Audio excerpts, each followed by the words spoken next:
പിതാവിൻ്റെയും പുത്രൻ്റെയും പരിശുദ്ധാത്മാവിൻ്റെയും നാമത്തിൽ ആമേൻ. ഈശോ മിശിഹായ്ക്ക് സ്തുതിയായിരിക്കട്ടെ. സുഖാണെന്ന് കരുതുന്നു. ഈ ദിവസം ഇന്ന് ജൂലൈ മാസം 23-ാം തീയതിയാണ്. ഇന്ന് പഠിക്കുന്ന വചനം പത്രോസ്ലീഹായുടെ 1-ാം ലേഖനം 1-ാം അധ്യായം 15-ാമത്തെ വചനമാണ്. പത്രോസ്ലീഹായുടെ 1-ാം ലേഖനം 1-ാം അധ്യായം 15-ാമത്തെ വചനമാണ്.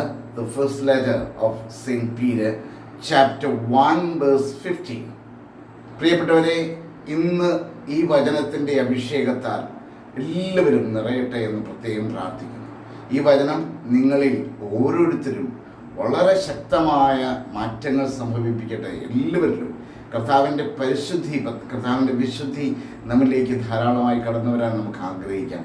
വചനം ഇതാണ്: നിങ്ങളെ വിളിച്ചവൻ പരിശുദ്ധനായിരിക്കുന്നത് പോലെ എല്ലാ പ്രവൃത്തികളിലും നിങ്ങളും പരിശുദ്ധരായിരിക്കുവിൻ.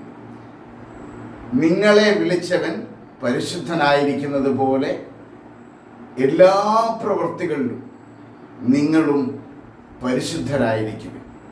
As he who called you is holy, be holy yourselves in all your conduct.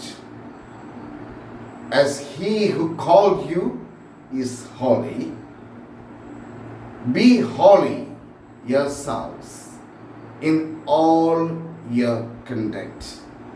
അപ്പോൾ നമ്മുടെ എല്ലാ പ്രവൃത്തികളിലും നാം വിശുദ്ധരായിരിക്കുവാൻ, നമ്മുടെ ഓരോ പ്രവൃത്തി ചെയ്യുമ്പോഴും അതിൽ കർത്താവിൻ്റെ കൃപ നിറയാൻ, ഒരു വിശുദ്ധി നിറയാൻ, നന്മ സംഭവിക്കാൻ നമുക്ക് ഒരാഗ്രഹമുണ്ടാകും.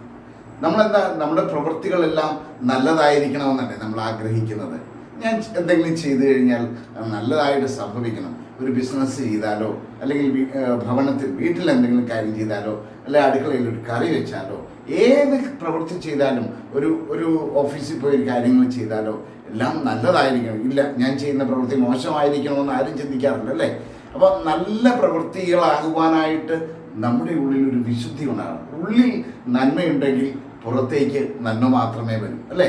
അപ്പോൾ തീർച്ചയായിട്ടും പ്രിയപ്പെട്ടവരെ, നമ്മുടെ ഉള്ളിൽ നന്മയുണ്ടാകാൻ, നമ്മുടെ ഉള്ളിൽ വിശുദ്ധി ഉണ്ടാകാൻ നമുക്ക് ആഗ്രഹിക്കാം. അപ്പം നമ്മുടെ പ്രവൃത്തികൾ വിശുദ്ധമായി തീരും. കർത്താവ് പറയുന്ന ഇതാണ്: നിങ്ങളെ വിളിച്ചവനാരാ? നിങ്ങളെ വിളിച്ചവൻ ദൈവമാണ്. ആ ദൈവം പരിശുദ്ധനാണ്. ആ ദൈവം പരിശുദ്ധനായിരിക്കുന്നത് പോലെ, അതായത് നിങ്ങളെ വിളിച്ചവൻ പരിശുദ്ധനായിരിക്കുന്നത് പോലെ എല്ലാ പ്രവൃത്തികളിലും നിങ്ങളും പരിശുദ്ധരായിരിക്കുമെൻ.